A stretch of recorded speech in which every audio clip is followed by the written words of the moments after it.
Hey, what's going on, everybody? I got a new video here today, and I'm talking about the top 5 things a good game needs to have.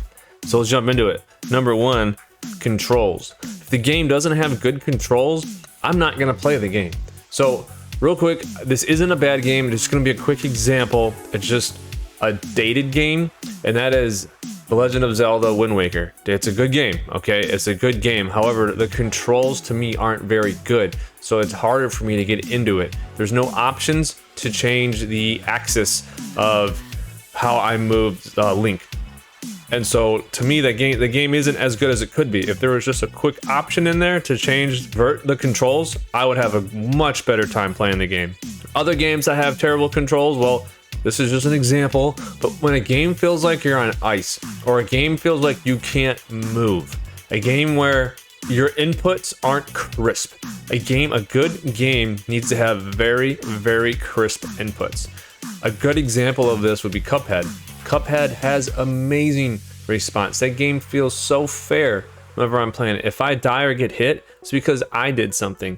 It's not because the game is trying to be unfair and the controls aren't responsive. It's an incredibly responsive game. Now let's talk about an entire genre of games that needs to have good controls, and that's the platformers. Whether it's a 2D platformer or a 3D platformer. Like, imagine if Super Mario Brothers from the NES had bad controls. We wouldn't be talking about that game today. There wouldn't have been a movie released this year that Mario Brothers inspired. If a platformer isn't good, one of the #1 reasons is the controls. If the controls aren't on point, it's not going to be a good game, because if you can't control your character and you can't jump on the platforms, and you're not going to have a good game. So my #1 pick so far, these aren't in any particular order, but right now is controls. Number 2, for a good game needs to have this, is a good story. A good story, and on with story, we're going to talk about art design. I'm going to attach these two together. So if you don't have a good story, then I'm not really going to want to play your game. So just for instance, Gears of War.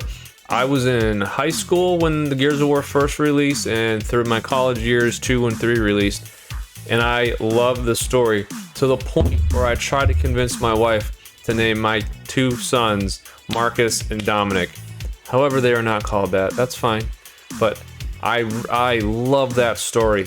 The whole thought process of having that brotherhood go through highs and lows and the lowest of the lows. And if you haven't played Gears of War, I'm not going to spoil it for you, but play Gears of War 1 through 3. That is the main story. 4 or 5 are fine. They're good add-ons, but it's starting to dry up. Anyways, getting back into it, a good game needs to have a good story, and with that, art design. So I'm going to talk about Hollow Knight. Hollow Knight had an amazing art design. I would get lost all the time in that game, but I was never upset, because everywhere I would go, the art and the background and the foreground were immaculate. I loved it. I loved looking at that game, and if you know me, I'm a potato, so I'm not very good at games. Hollow Knight is, in a sense, the Dark Souls of platforming, of the 2D platformers, of a Castlevania tough platformer. And I will, as soon as I die a few times and I get stuck somewhere, I typically put that game down and go somewhere else. But because the art design was so good in Hollow Knight, and it immersed me so much into that world, I kept going. Now, I never beat the game. I eventually did put it down, but I got to the fungus area, and that was pretty deep in the cavern. It's not nearly as deep as you can go. However, I felt as if I put a lot into that game. I put at least 40 hours into the game, and I was just so bad at it. I couldn't get good, right? As the kids say, I didn't get good. So, but the art design kept me going. Going back with Gears of War as well, the art design was gorgeous, absolutely gorgeous. Looking at the buildings and how the levels played out. All right, next on my top 5 things, or 5 things that a good game needs to have, is gameplay. Now, is the gameplay fun? I talked about Cuphead a second ago. Let's talk about it more. Is the gameplay fair? Do I feel like it's being fair to me, to the game? It's not throwing me cheap things like the old games back in the day the NES would do. Like, you couldn't see, but you still had to jump off a cliff, and you jump off that cliff and it's the wrong one, but you go down like 2 more gaps later on, you jump down, you have to go down, but you can't see, and this is the right way to go. That's not fair. or they send enemies off screen and they hit you before you have time to maneuver. That's not fair. But Cuphead is an incredibly tough game, but it's incredibly fair. I have never once felt like I did something in that game that I didn't get something in that game I didn't deserve. Other things with gameplay, is it repetitive? Is it grindy? Do I feel like I'm making progress? So playing Assassin's Creed Origins was the last Assassin's Creed I've bought because I felt like it was too grindy. I put at least 60 hours in that game and I wasn't getting anywhere. It's very frustrating to spend all this time and grind but not actually get anywhere.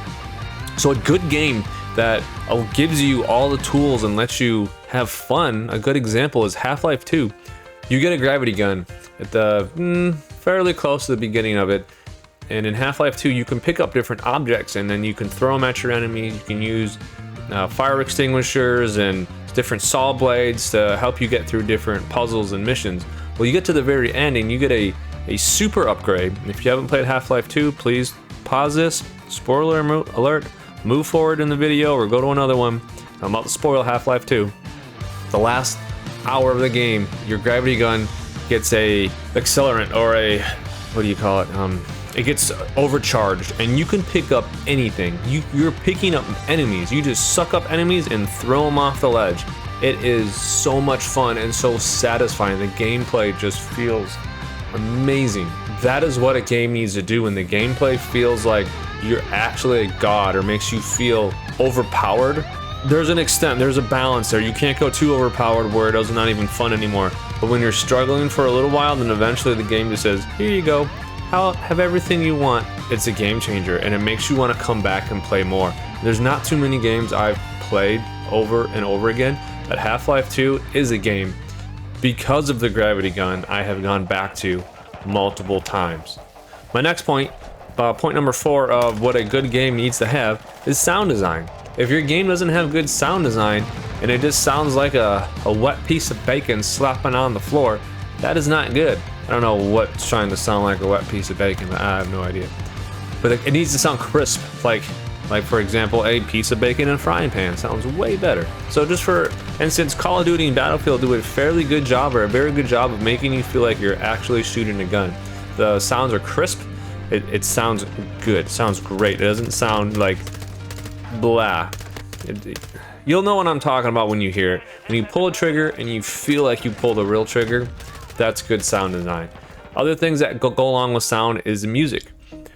I started listening to chiptunes a few years ago because of how the music used to make me feel in the old NES games and Super Nintendo games, like the Marios and the Zeldas. The music is so good, it helps get immersed into the game and what you're trying to do. Another example is when I played through Ocarina of Time, I started learning to play piano because I really enjoyed the way that music sounded and made me feel. So I pulled out my kid's little keyboard and I tried to learn how to play a couple different songs from Zelda. The music was such an impact on me, I tried to play an instrument I've never played before. So sound design goes a long way. It can either pull you in and keep you immersed, or it can push you out. Other music, I listen to Doom music all the time. There's a Doom music live stream. This stream's been going on for years, and probably like twice a week I'll put it on, and when I'm cutting the grass or I'm working out, I'm listening to Doom music. And all this music came from the Doom series or Quake or any of those Bethesda games where it's really heavy metal and it just slaps really hard. All right, lastly, and I think most importantly, what a game needs to have to be good is just plain and simple. Is it fun for you? Can you sit down and enjoy your time? Like for myself, I got pulled into Apex Legends. The whole reason my channel exists is because I had so much fun playing Apex Legends with my friends. And it was just fun. It was struggling, it was hard. That sometimes it didn't seem fair. Sometimes the sound didn't work, right? I didn't hear the footsteps and I was killed. However, I would come back, and I still come back to playing Apex Legends because it's just fun. Plain and simple fun. And if a game isn't fun to you, then why are you even playing? All right, I hope everybody enjoyed this video. Thank you for getting all the way to the end. If you like things I said, or you didn't like things I said, please comment below. If there's something you want to add to it, comment below. Give me a thumbs up. That really helps me out. And we're getting close to 500 subs. So if you could help me out, subscribe. Again, thank you very much. And I'll see you all later.